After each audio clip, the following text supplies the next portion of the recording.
Hey, Doc. Hi. Hey. Oo. Yeah. Tara.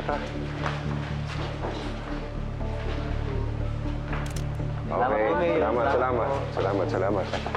Hey, Doc. How are you? Nice to see you again. Yes, are you here for the tribute? Oh, wow, nakahiya naman. Ang daming naistorbo. Pero, I'm just doing my job. I'm actually here for vacation. Pero kung may tribute po sa inyo, I'm sure well-deserved yan. Lagi niyo po kaming tinutulungan sa Healing House. Salamat. Trabaho lang yan. Don't worry. Oh. Actually, Mayor, I would like to introduce you to a new friend of mine, Chris. Hi. Mayor. Arguelles. Hello po. Hi, Chris. Chris Bonifacio. Chris Bonifacio. Ang ganda ng pangalan mo, ha? Ang ganda ng tunog. Pwede kang tumakbong politiko. Pero alam mo naman, you have to serve with people with heart. Kung maglilingkod man ako sa tao, Mayor, mas gusto ko ng patago. Kesa naman na pinangangalandakan ko yung pangalan ko tapos gagamitin ko lang din yung pera ng mga taong nagbayad ng buwis. Maraming politiko na ganyan, but not Mayor Arguelles. Kaya nga may clamor for him to run again in the next election. May decision na po ba?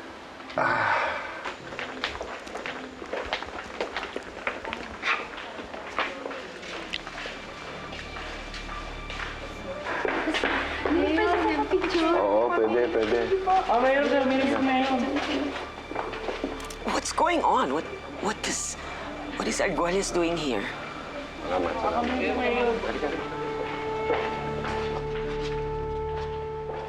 Salamat. Salamat. Okay. Salamat. Sige. Mag-ingat kayo. Yes. Nasaan na ba kayong Maggie? Pumunta na ako sa office nyo dahil may emergency tayo. Itong si Mayor Arguelles. Eto nga, nandito siya sa harap ko. What? Tinatraidor mo ba ako? No, of course not. Andito kami ni Dean sa isang hotel and he so happened to be here. Nandyan kayo sa hotel. Good. That's good. Manmanan nyo si Arguelles dahil tonight daw niya i-a-announce ang desisyon niya kung tatakbo ba siya sa next election. We have to be prepared. Dahil mahal na mahal siya ng mga pesting botante.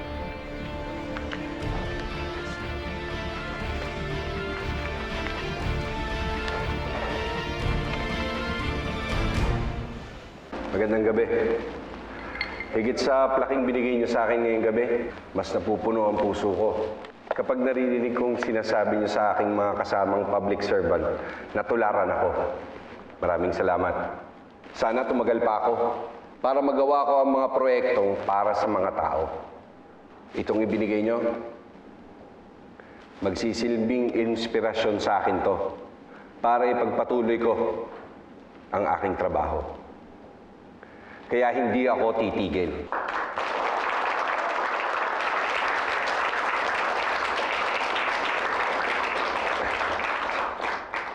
Sana samahan niyo ako muli sa susunod na eleksyon at ako'y tatakbo ng alkalde ng ating syudad.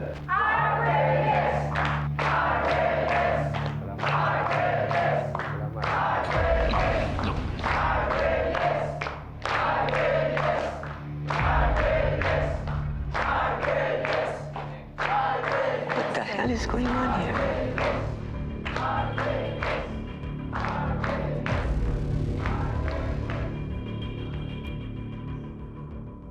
Pare, salamat ha. Salamat. Thank you. Bye, Nay. Salamat. Hello. Sir.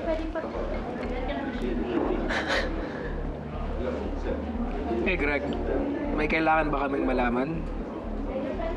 Di ba nagkasundo na tayo tungkol kay siya? Yes, and she is supposed to be our candidate. Ano bang ginagawa niyo? Walang dapat makaalam, magkakilala tayo. Mamaya tayo mag-usap.